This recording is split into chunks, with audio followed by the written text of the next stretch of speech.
Seguimos adelante en Tele Buen Día, recibiendo con el gran gusto de siempre al señor senador Pedro Bordaberry. Buen día, Pedro, ¿cómo anda? Buen día, Daniel, muy bien. Muy entusiasta el acto del otro día, el sábado, ¿no? Había realmente allí una efervescencia muy particular. Cualquier uruguayo debe sentirse gratificado por esto. Son partidos fuertes, que es lo que se necesita. Emocionado también. La verdad que fue emocionante la energía, las ganas, la cantidad de gente que había, mucha gente joven que había venido de lejos. Con las redes sociales uno veía de temprano que subían muchísimo, sí, saliendo de cada pueblo que venían, la verdad que fue bárbaro. Aquí estamos observando algunas imágenes del Palacio Peñarol el sábado del contador Gastón Welfi, y allí se notaba lo que decíamos, ¿no? Un partido fuerte, o sea, cuando los uruguayos hablamos bien de nuestra democracia, aludimos a estas cuestiones. Ahora después surge ese, creo que usted lo menciona en el discurso, ¿no? Un aparente divorcio entre el sistema político y la ciudadanía, como que el político no logra todavía encarar esa cuestión de la confianza. Sí, o que la estamos perdiendo, quizás porque nos concentramos mucho en nuestras peleas, lo cual no quiere decir que no tengamos discrepancias, pero me parece que tenemos que tratar de concentrarnos en algunos temas para buscar las soluciones y menos en las peleas entre nosotros. Entre nosotros dice también, por ejemplo, en la interna del Partido Colorado. Entre todos, entre los colorados, entre los colorados y blancos, colorados blancos frente a amplistas, independientes. Es decir, yo creo que pasa también por un tema de agenda, y el otro día lo decía, ponernos de acuerdo cuál es la agenda prioritaria del país y trabajar sobre eso. De repente estamos nosotros más sobre la agenda que nosotros pensamos que es la prioritaria y la gente no es la prioridad para ella, ¿no? ¿Qué contribución hará Pedro Bordaberry para ir laudando las diferencias internas? Porque usted habla de una agenda necesaria y seguramente común al Partido Colorado. Sí, claro, sí. Bueno, creo que en estos años he tratado de ser bien amplio en la interna del Partido Colorado. Hicimos rotativa la Secretaría General, le hemos dado participación a todos. Incluso lo he dicho muchas veces porque tuvimos no digo un problema, pero un riesgo cuando asumimos. Es que llegamos con el 72% de los votos al partido en la última elección interna. Y cuando uno llega con el 72% de los votos, se corre el riesgo de a la otra parte decir, bueno, yo tengo 72%, quédate quieto ahí, que voy a hacer las cosas yo. Y tratamos de no hacerlo. El que tiene una mayoría debe esforzarse muchísimo porque la minoría esté representada, se sienta representada y participe. Usted lo dijo aquí mismo, ¿no? A la hora de la conformación de la fórmula, no será eso el imperativo como para determinarla, pero ¿ya tiene más o menos la idea de una eventual fórmula presidencial cómo debería integrarse? No, y le digo más, yo creo que la fórmula hay que esperar el resultado de la interna, porque es la gente votando, y hay que escuchar ese resultado. La vez pasada quizás nosotros podíamos haber puesto a alguien de Vamos Uruguay, habíamos obtenido el 72%, pero decidimos ir por un ciudadano independiente, por eso mismo. Llamaron a De León. Sí, entonces no era ni de Vamos Uruguay, ni de Probá, y era independiente. ¿Dónde está De León ahora? En Porto Alegre. ¿Iba a venir para integrarse a la campaña? No lo sé, es una buena pregunta para él, pero yo hablo con él periódicamente. El presidente del gremio de Porto Alegre era compañero de él cuando él jugaba allá. Cierto. Y entonces él allá ahora tiene unos negocios y va mucho allá. Cada vez que lo llamo está o en Porto Alegre o está pasando rápido a ver a la familia en Rivera y se vuelve, ¿no? ¿Sería un candidato a la intendencia, por ejemplo, de Montevideo? Hugo sería candidato bárbaro a todo, porque es una persona bárbara. ¿Cómo se va a resolver el tema ese de la candidatura a la intendencia en el Partido Colorado? Bueno, entre todos, porque esta vez es un solo candidato, claro. Además. Entonces nosotros ya hemos hablado con el senador Amorín, con la gente de Probá y con los otros grupos, para ver si podemos encontrar entre todos un nombre de consenso que vamos a llevar todos como propuesta. No es Ney Castillo. Todavía no está, puede ser Ney, puede ser el que sea, pero puede ser Hugo de León, puede ser el que sea. Achugarri. Achugarri es el sueño todo. No, Achugarri no, porque él no quiere. Achugarri puede ser candidato a presidente en el Partido Colorado si quiere, y yo lo voto, claro, pero él claramente ha dicho que no. Él está en una actitud, yo creo que muy linda en lo personal, que es apoyar a su partido por encima de sectores todo el tiempo, no quiere ser candidato. Es como ese Alejandro, usted lo conoce. Sí, claro. Bueno, vamos a esperar. Definiciones que vienen igual más adelante, ¿no? Sí, ahora, si quiere ayúdeme. Usted va a encabezar la lista al Senado, eso está ya claro. Eso lo resolvió la Asamblea de Vamos Uruguay, sí. En función de, ¿cuándo renuncia al Senado? Bueno, nosotros empezamos ayer, el sábado, perdón, la campaña, pero la campaña fin de semana, fuera de horario. cuando tenemos que empezar con toda la campaña a todo lo que da, que supongo que será en marzo, por ahí marzo, abril, ya cuando no hay tiempo para dedicarse a otras cosas. Ahí presenta la O renuncia. renuncio o pido licencia, que tiene el mismo efecto. Obviamente no, de licencia sin goce de sueldo. Claro. Porque alguno me ha dicho que quizás se puede plantear algún tema muy importante Y hay que llamarlo de apuro. en el Senado. pero, pero una de las dos cosas la voy a hacer seguro. Bien. Creo que es para marzo, más o menos. Está bien. Pedro, ¿cuánto sale una campaña? ¿Cuánto sale? Muchísima plata. Es muy difícil calcularlo exactamente porque si usted dice una campaña es la campaña presidencial, pero después está la campaña en cada departamento y es el dirigente que consigue un local, que lo alquila, que lo pinta, etcétera. Pero una campaña en el Uruguay media debe costar entre 4 y 5 millones de dólares Sí, por lo menos. hay quienes hablan de hasta 6 millones de dólares. Sí, ¿no? también eso, sí. ¿Hay que transparentar, por ejemplo, el tema de los fondos, de quién viene, de quién proviene la ayuda? Está en la ley. Hay una ley, sí. Está en la ley, una yo ley... lo transparento. Sí, nosotros fuimos la primera agrupación la vez pasada que logramos abrir la cuenta bancaria. Entonces la cuenta bancaria, con todas las normas que hay contra lo que es el lavado de dinero, etcétera, exige una cantidad de información. La contadora Echemendi que se ocupa de esto, María Elisa, ella pasó para llegar a tener la cuenta funcionando. Fue una lucha tremenda, pero todo se pasa por ahí, todo se transparenta por una cuenta y después se rinde cuentas a la Corte ¿Y se Electoral. publica, por ejemplo, el nombre de las personas que contribuyeron? Sí, claro. No, en realidad se da la información a la Corte Electoral y usted va y lo pide y lo puede ver. Bien, ¿aceptaría, por ejemplo, donativos de empresarios que han sido cuestionados en el último tiempo, o polémicos, por lo menos? López Mena. Mire, yo en el caso de López Mena obviamente lo he criticado mucho y no me parece lo mejor, pero le voy a ser bien claro. Yo creo que quizás hay gente que no entiende cómo es la cosa, y le voy a contar una anécdota que me pasó. Hace un año y pico, no sé cuánto, me vino a ver un empresario y me dijo, me empezó a hablar de una ley en la que yo estaba en contra en el Parlamento, y me recordó que había hecho un aporte a la campaña, y él estaba a favor de la ley. Y yo le dije, mire, si usted pensó que haciendo un aporte estaba comprando algo que no estaba a la venta, ya le hago el cheque y se lo devuelvo. La peor cara del lobismo, pero en este caso del lobismo no por malentendido, ¿no? Mal No por el entendido. lobby, sino por el lobo. Bueno, uno tiene que tenerlo claro eso, ¿no? Yo creo que todos nos conocemos. ¿Se acuerda lo que dijo Licidini hace ya un tiempo, ¿no? Que todos los contrabandistas les decían que hacían contribuciones a los partidos políticos? Sí, bueno, no sé, yo no conozco ningún contrabandista que haga aporte a mi campaña. Bueno, asesores internacionales tendrá, pero... Sí, ya tengo, están trabajando y ya están trabajando hace un par de meses. ¿No eran buenos los que había acá en Uruguay? No, es todo lo contrario. Los que tengo en Uruguay son los mejores en el Uruguay. Diego Silva, Leandro Pauletti, Andrea Russo, son buenísimos. ¿Quién va a ser el jefe de campaña? ¿Cómo? ¿El jefe de campaña quién será? Jefe de campaña le voy a dar una sorpresa dentro de poco, pero en realidad no es que haya un jefe, nosotros hacemos un trabajo muy horizontal. Entonces hay un encargado de la parte publicitaria que es Diego Silva, Sí. de la parte de comunicación que es Leandro, de la parte de marketing que es Andrea Russo, y a su vez tenemos desde fuera consultores que vienen una vez por mes, 2 o 3 días, que son muy buenos, el señor Frank Grier, Roberto Isurieta, Maru Becker, está todo transparentado también. Cuénteme algunas de las gestiones que han hecho estos asesores, porque han asesorado a figuras importantes. Sí, claro. Y bueno, han trabajado con Barack Obama, nada más y nada menos. ¿Qué quiere que le diga? Es decir, si no nos va bien, sabe de quién es la culpa, ¿no? Bueno, usted dijo el otro día en un Twitter que con estos hechos vinculados a Pluna, por ejemplo, a la ex Pluna, en otra época los ministros renunciaban. ¿En qué época renunció qué ministro por una situación Y Alfonso así? Varela, le pongo uno cerquita. Fíjese que en el caso de Alfonso Varela, siendo ministro de Salud Pública, un laboratorio hacía controles truchos, falsos de sangre, la dirección que tenía que controlarlo no lo controlaba, el ministro no lo sabía, pero por sensibilidad renunció. Este es el caso típico, por ejemplo. Este es un caso. Pasó también muchas veces me citaban un caso de otro ministro colorado, creo que fue Forteza, cuando hubo una situación en el Cerro y hubo alguien que declaró una cosa equivocada y él asumió el error del ministerio y renunció.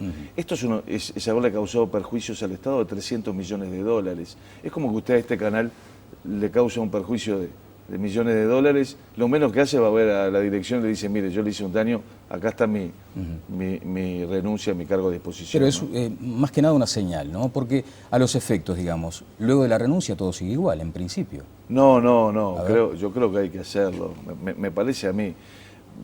Es un mensaje, pero sobre todo se pueden cambiar las cosas. Es decir, en el caso de Pluna específicamente, ¿a usted le parece que se ha manejado bien? ¿No será necesario que lo manejen otras personas?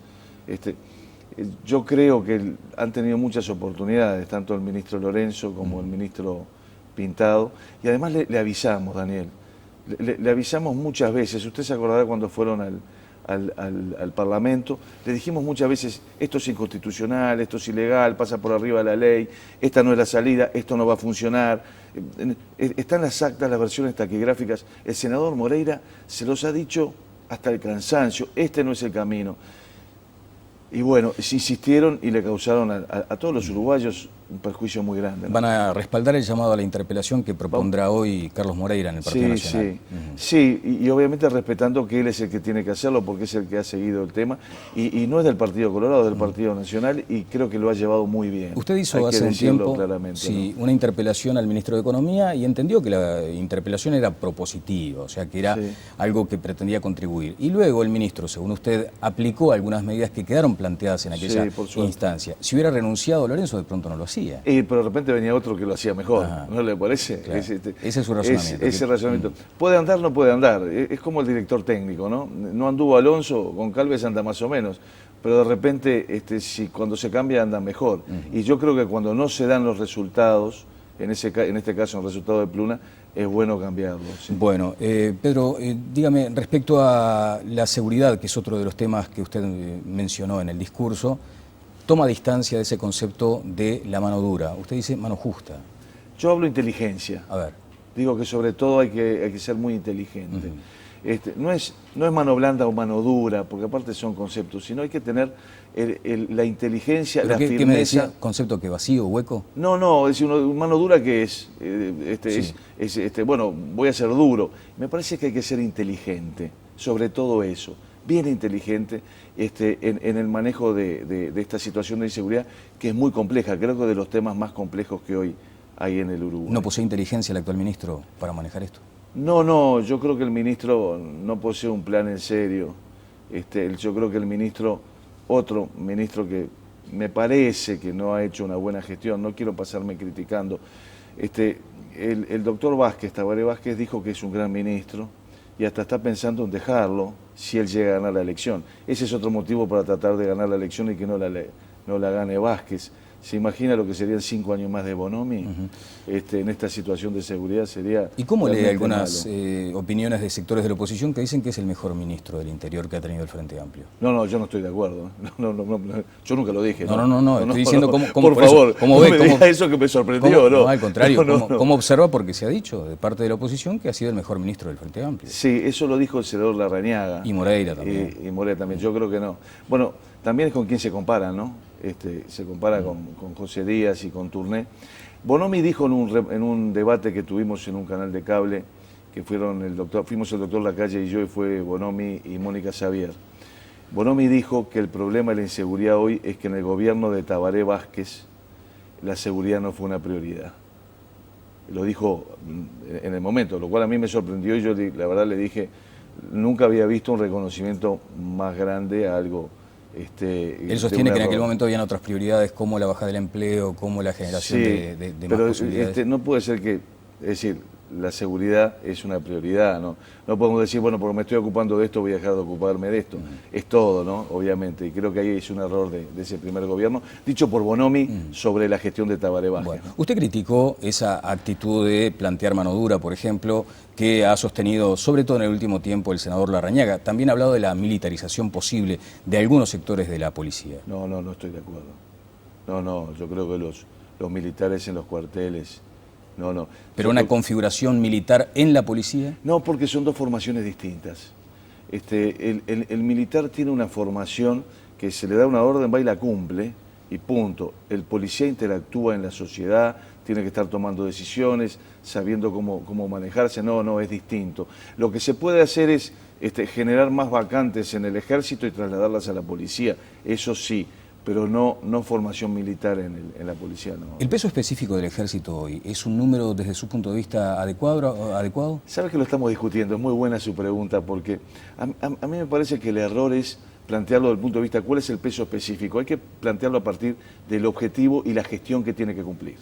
Si usted me dice que necesitamos barcos para cuidar nuestra soberanía territorial, nuestra riqueza hictícola, la pesca, etcétera, yo digo sí, lo necesitamos, vamos a ver cuánto, a partir de ese objetivo. Si usted me dice necesitamos cuidar nuestro espacio aéreo, que hayan radares para que no vengan los narcotraficantes, no pasen los aviones, los aeropuertos en forma, digo sí, ahí necesitamos recursos. Respecto del ejército, mire lo que está pasando en el norte en este momento, que está el Sistema Nacional de Emergencia y quién es esa reserva que va y cumple una función muy importante. Bueno, es ese apoyo, sí es necesario. Ahora, si es solamente para tener cuartel, etcétera, no, obviamente que no. Me parece que el error... Una cobertura laboral encubierta, digamos, lo entiendo. No, claro que no.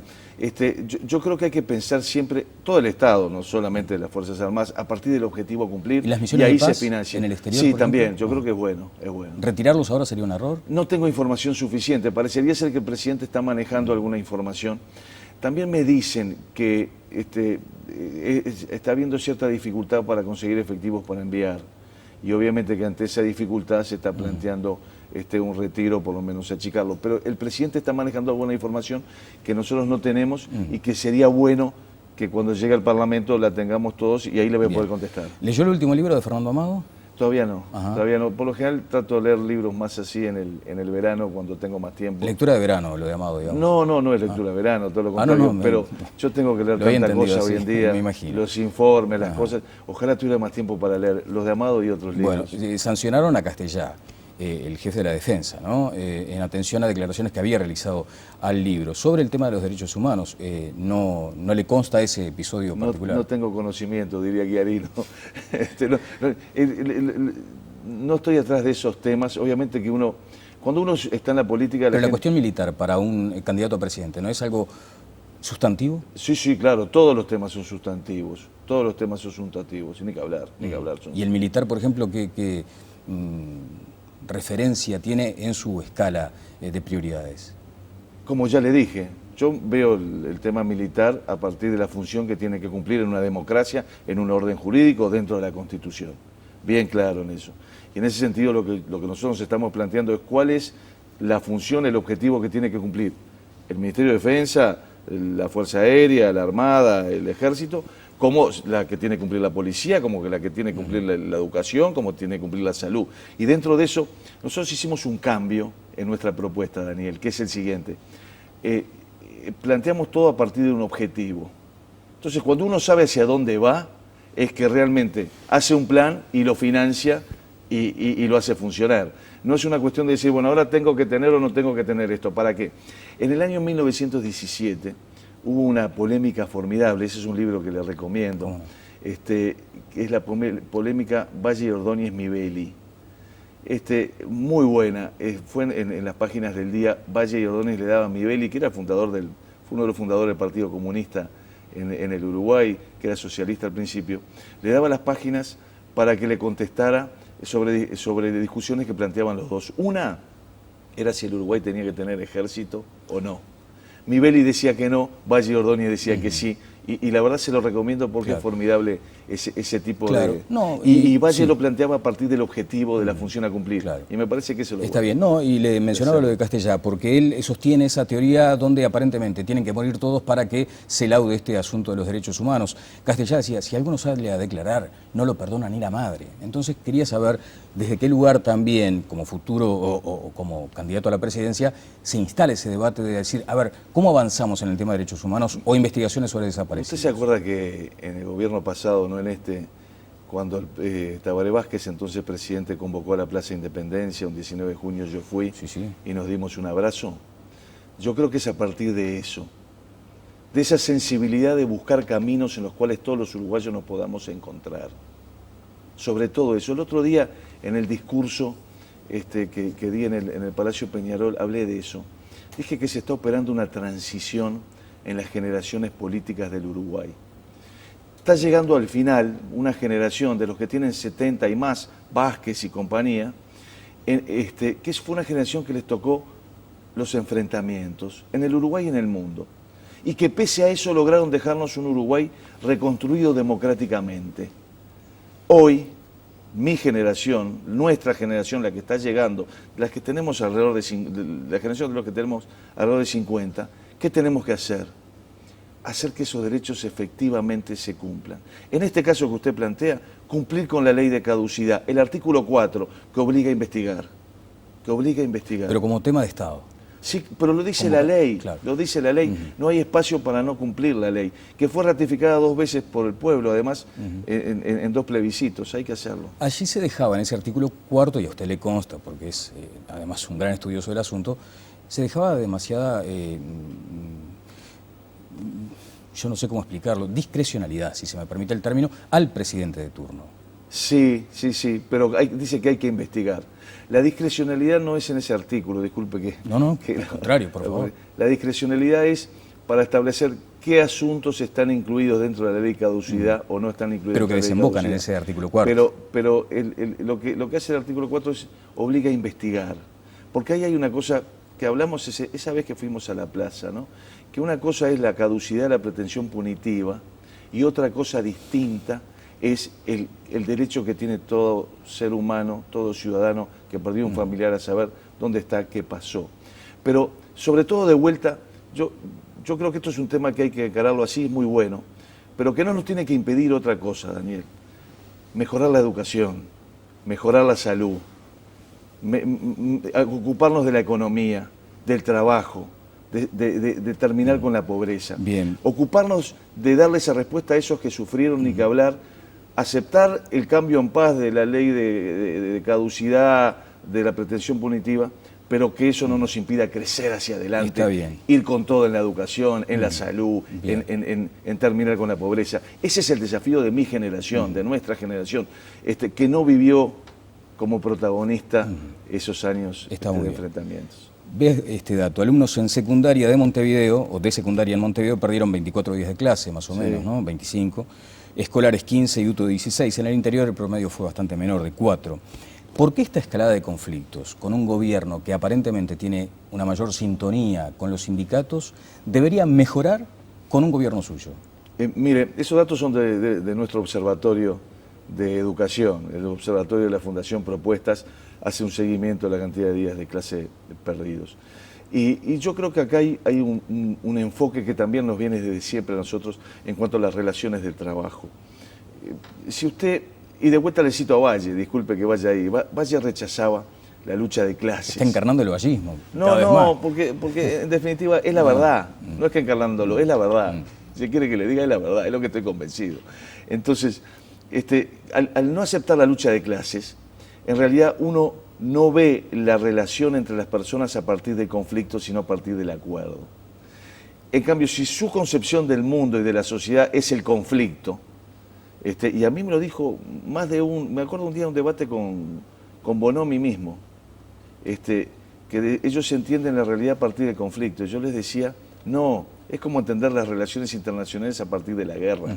No es así. El conflicto, la guerra, son patologías. Claro. Lo que uno tiene que hacer es trabajar sobre el acuerdo. Ahora, pero para el acuerdo tienen que estar 2 por lo menos de acuerdo, ¿no? Y entonces uno se pregunta, porque cuando uno lee los programas de gobierno, hay que prevenirlo. Claro, en materia de educación, todos van a decir cosas preciosas, van a estar muy bien presentados, va a estar bárbaro. Lo dije el sábado eso. Lo dije el sábado. Sí, yo creo que el gran desafío es la efectividad de los derechos. Ahí está. Por eso le pregunto. De nada sirve decir, está consagrado en la Constitución el derecho a la libertad. Si después usted no puede salir de su casa, tiene que dejar rejas o no la puede dejar sola. Sí, o el tema de la educación, por ejemplo. O la educación lo mismo. Me pregunto después cómo hace carne esa letra cuando usted va a afrontar una brecha, hasta si se quiere, ideológica con los gremios. ¿Cómo va a llegar a ese acuerdo? Con paciencia y convencimiento y mucho trabajo, Daniel. Sí. No hay nada que no se pueda lograr si no es con mucho trabajo. Sobre todo eso. Y escuchando mucho. No sintiéndose el dueño de la verdad, teniendo esa humildad. Eso es vital. Eso es vital para mejorar cada día. Así lo hice en el Ministerio de Turismo cuando el Uruguay me lo confió, o el Ministerio de Industria y Energía cuando los uruguayos todos me lo confiaron. ¿Sabe cómo es, Daniel? Trabajar con la gente y no contra la gente. Eso es lo esencial. Esa parte es la parte más importante. A mí me pasaba en el Ministerio de Turismo que yo tenía una visión, pero llegaba a un lugar, o al Ministerio de Industria, tenía una visión, llegaba a un lugar y me daba cuenta que había otros que tenían otras perspectivas y trataba de sacar lo mejor de todos y juntos trabajar. Y esa es la forma de hacerlo. No con una traba ideológica previa, que ese es el gran error. que a veces la tenemos nosotros, ¿eh? Le aclaro. Viene de este lado a veces. Todos la tenemos. Por eso me parece que es esencial. Eso se puede. Y ese es el desafío de nuestra generación, sin lugar a dudas. ¿Puede decirse que tiene amigos frente amplistas, por ejemplo? ¿Cómo? ¿Tiene amigos frente amplistas? Sí, claro, claro. Y tengo muy buena relación con algunos senadores en el Senado que he descubierto, los he descubierto como personas, no los conocía. ¿Cómo? Con Daniel Martínez, por ejemplo, Claro. estamos en la Comisión de Industria. ¿Sabes quién me parece una excelente persona? Lorié. Y mire que tenemos diferencias, ¿no? Pero tenemos una buena relación, pasamos horas ahí, y con muchos. Tengo a Constanza casi al lado, así que uno va como en el banco de la escuela. ¿Le gustaría regular las encuestas? No. Yo soy contrario a las regulaciones. Lo que sí creo que es bueno que haya mucha información. Información de quien las contrata. Claro. Eso está bueno, está bueno que se sepa. Para que quien las recibe tenga la mayor cantidad de información posible. Porque me imagino que también a sus amigos legisladores frente amplistas tiene que explicarle, no, mira que yo voy a dar batalla, a pesar de lo que dicen las encuestas, porque todo el mundo viene y le dice, no, pero Pedro, no te despegás de ese porcentaje. No, pero gracias a las encuestas. No, yo veo las encuestas con mucho optimismo. Las encuestas hoy nos están dando una base del 17% antes de empezar la campaña. La vez pasada nos daban el 8%. El 8, Daniel, sí. No, un mes antes nos daban el 10%. Ahora nos dan un año antes 17%. Es buenísimo. ¿Sabe todo lo que tenemos para crecer, para tratar de convencer? ¿Y que 8 de cada 10 uruguayos piensen que esto ya está resuelto, que el presidente será Vázquez? Es un desafío muy grande. Es un desafío convencerlos que no es así. Pero le digo lo que me dijeron estos consultores que trajimos de afuera. Las encuestas dicen que la diferencia, esto se decide por 2-3 puntos.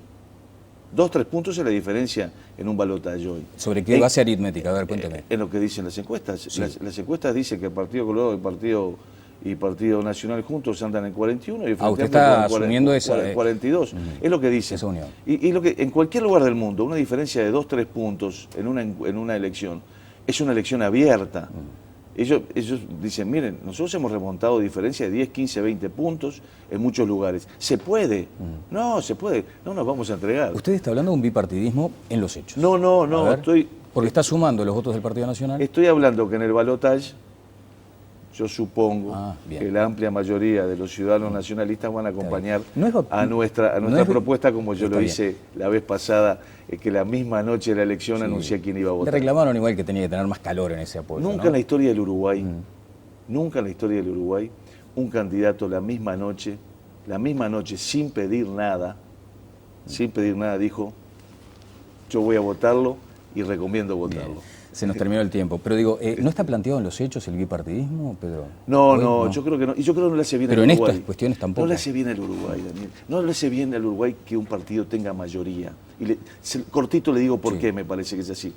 Fíjese lo que ha pasado. Pero usted si quiere cambiar cosas va a tener que apelar a mayorías, ¿eh? No, a acuerdos, a entendimientos, sí, pero después, a trabajar juntos. Sí, pero en el Parlamento, cuando envía un proyecto de ley, va a querer que sean más los que levanten la manito por la positiva. Sí, claro, pero cuando me tocó ser ministro, nosotros éramos minoría. Éramos minoría, Daniel. Y se pudo gobernar. ¿Sabe cuál es el problema de esto? Es que, ¿cuál ha sido la agenda prioritaria en los últimos años? La agenda prioritaria interna del Frente Amplio. Porque obviamente que las discusiones se dan ahí, y no la agenda de todos los uruguayos. Fíjese la agenda cuál ha sido. Derogar la ley de caducidad, la marihuana, elegir el presidente del Frente Amplio, que tuvimos 6 meses el año pasado. ¿Y cuál es la agenda prioritaria del país? ¿Eso qué es lo que le interesa internamente al Frente Amplio? ¿O la educación, la seguridad, la salud, la economía? Bueno, es de eso que tenemos que hablar. Vamos a seguir hablando de esto porque hay todavía un largo trecho por delante. Vamos a estar seguros el año que viene muchas Déjeme veces. Compartir acá al final, porque soy un admirador de la condición de Pedro Bordaberry como fotógrafo. Creo que tengo ahí, ¿no? Si me permiten, sé que estoy pasadísimo de tiempo. Son extraordinarias estas imágenes que revelan también un pasatiempo casi profesional, Pedro, porque acá son tomas espectaculares, ¿no? Sí. Así que quería cerrar la entrevista. Qué lindo Durazno. Lindo Durazno. Habla de allá de sus pagos, ¿no? Sí, eso, mire, yo soy hornero, Duraznerense, está bien comido. Vio que se incorporó un poco el tema de las cuestiones, esto no es privado, esto es carpintero. Un carpintero, sí. Pedro, ¿qué le pareció el otro día que se empiece como a ventilar cuestiones personales, por ejemplo, en la campaña? ¿Teme que se desvirtúe la campaña si empezamos a...? No lo voy a hacer. A mí me parece que el Uruguay, incluso creo que quien lo hace termina mal, ¿no? Los uruguayos siempre hemos sido muy sensibles al respeto de la vida privada de todos nosotros. Sé que en Argentina es distinto y algunos ven mucho programa argentino y de repente quieren copiarlos y no me parece bueno. ¿Y le toca lidiar con rumores a veces y los tiene que afrontar? Yo trato de que eso no influya en mi vida personal. Sí me toca lidiar con rumores. Lo bueno es que a veces esos rumores son tan disparatados que sirve frente a quien a uno le interesa, que es a su familia, mostrarlo, porque como ellos saben que no son verdad. A mí un día dijo uno que yo no votaba la ley de patrimonio porque tenía 120.000 hectáreas. Y mis hijos me dijeron, ¿dónde las tenés? Vamos a jugar un fulito, aunque sea. 120.000 hectáreas creo que no tiene nadie en el Uruguay ni cerca, ¿no? Y son esas cosas que... Pero son rumores y hay que dejarlos por ahí, no agrandarlos. Y yo rechazo hablar de la vida personal de los políticos y más aún rechazo utilizarlo en campañas políticas, no lo voy a hacer. Muchas gracias. Gracias a usted. El señor senador Pedro Bordaberry, precandidato por Vamos Uruguay a la presidencia de la República en el Partido Colorado. Pausa y seguimos adelante. Presentó SECOM, primer servicio de compañía.